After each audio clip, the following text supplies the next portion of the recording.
야곱의 불완전한 믿음이라는 말씀 제목 가지고 함께 은혜를 나누어 보도록 하겠습니다. 에서라는 큰 문제를 만났을 때 한편으로는 두려워하면서 야곱이 한편으로는 기도하는 모습을 볼 수 있습니다. 야곱이 기도하는데 무엇을 근거로 기도하고 있습니까? 하나님의 약속의 말씀을 근거로 해서 기도하고 있습니다.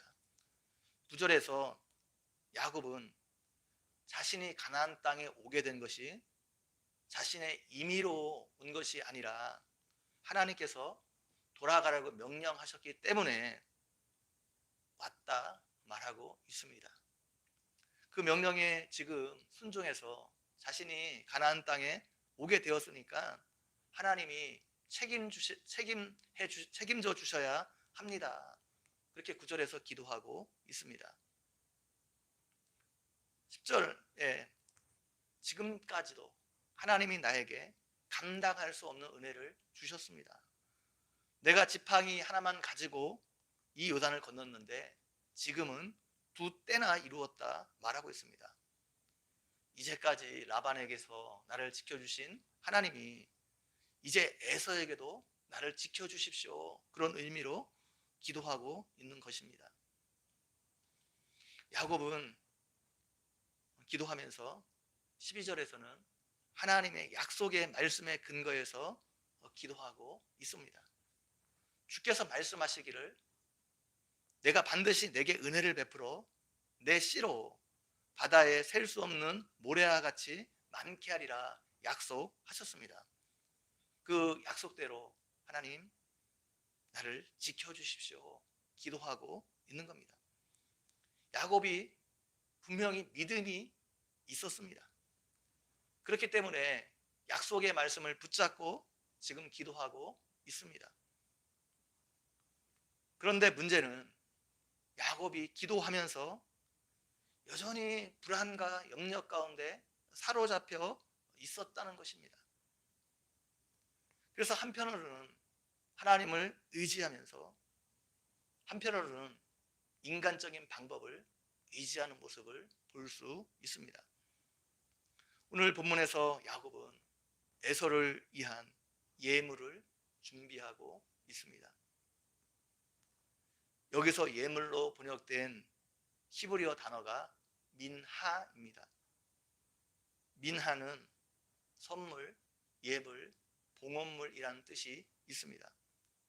레위기에 5대 제사가 나오는데 5대 제사 중에 하나가 소제입니다.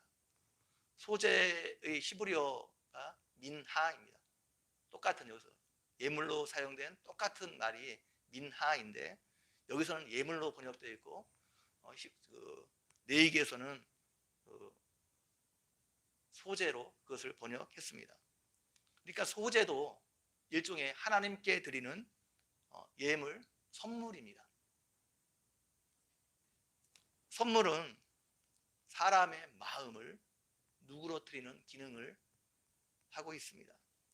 그래서 20절에서 야곱이 내가 내 앞에 보내는 예물로 형의 감정을 푼 후에 대면하면 형이 혹시 나를 받아주리라 말하고 있습니다. 선물은 사람의 마음을 잡는 중요한 수단입니다. 선물을 받게 되면 그 사람에게 품었던 악한 감정이 누그러뜨리게 됩니다. 그래서 마음을 담은 선물은 다른 사람과의 관계를 회복할 수 있는 아주 중요한 수단이 될 수 있습니다. 잠언 21장 14절 말씀에 보면 은밀한 선물은 노를 쉬게 하고 품 안의 뇌물은 맹렬한 분을 그치게 하느니라 말하고 있습니다. 정성껏 준비한 선물이 얼어붙었던 마음을 녹이고 상한 감정을 치유할 수 있다는 말입니다. 선물과 뇌물을 정확하게 구분하기는 쉽지 않습니다. 모두 다른 사람의 마음을 얻기 위한 목적에서 주는 것인데 선물에는 받는 사람에 대한 사랑의 마음과 감사의 마음이 담겨 있고 뇌물은 그 사람을 통해서 자신이 원하는 것을 얻기 위한 목적이 있습니다.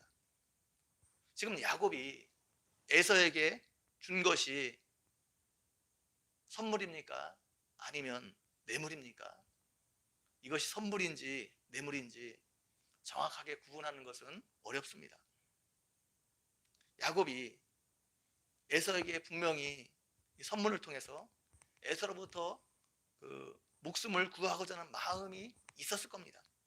그러나 단순히 그런 마음만 있는 것이 아니라 자신이 과거에 형 에서에게 주었던 상처와 아픔에 대한 용서를 구하는 마음도 함께 있었을 것입니다. 야곱이 에서에게 준비한 선물이 적은 양이 아닙니다. 암염소가 200, 순염소가 20, 암양이 200, 순양이 20, 뭐 등등등 해갖고 총 합치면 550마리의 짐승을 선물로 주고 있습니다. 예물치고는 엄청난 양입니다. 이 정도 예물이면 어떤 사람을 단번에 부자의 반열에 올려놓을 수 있는 양입니다.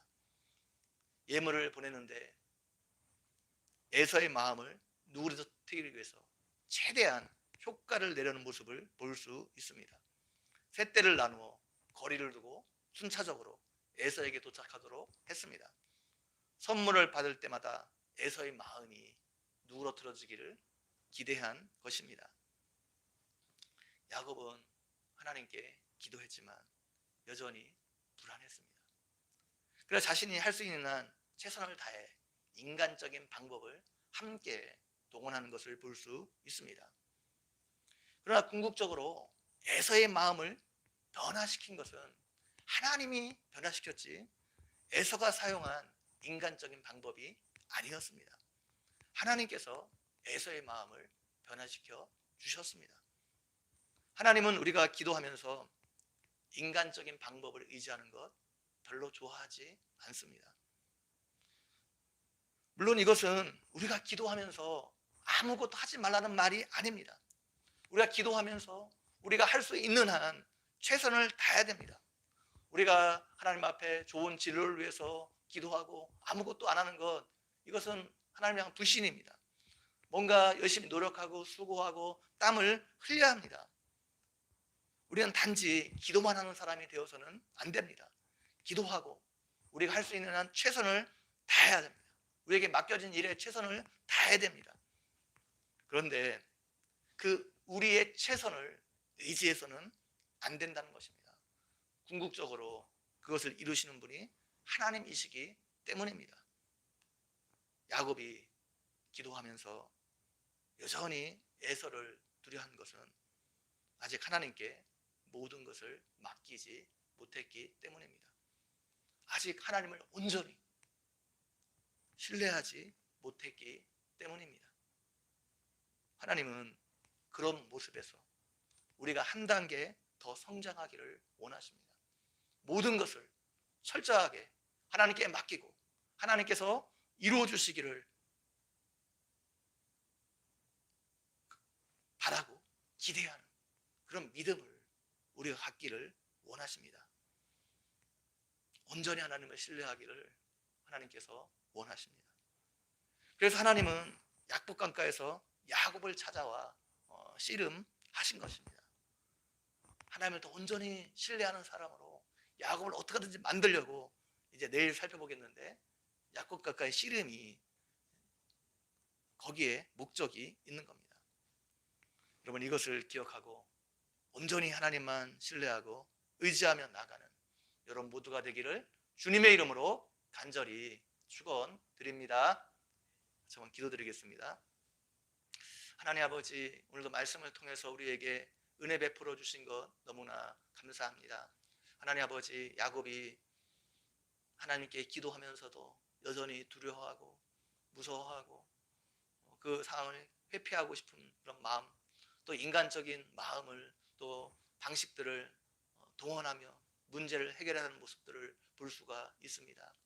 하나님께서 우리에게 원하시는 것은 철저히 하나님만 신뢰하고 하나님만 기대하고 하나님만 의지하는 것 원하시는데, 그런 믿음의 사람으로 우리가 날마다 한 단계 한 단계 더 성숙해져 나가는 우리의 모습이 있어줄 수 있도록 함께 해주시기를 원합니다.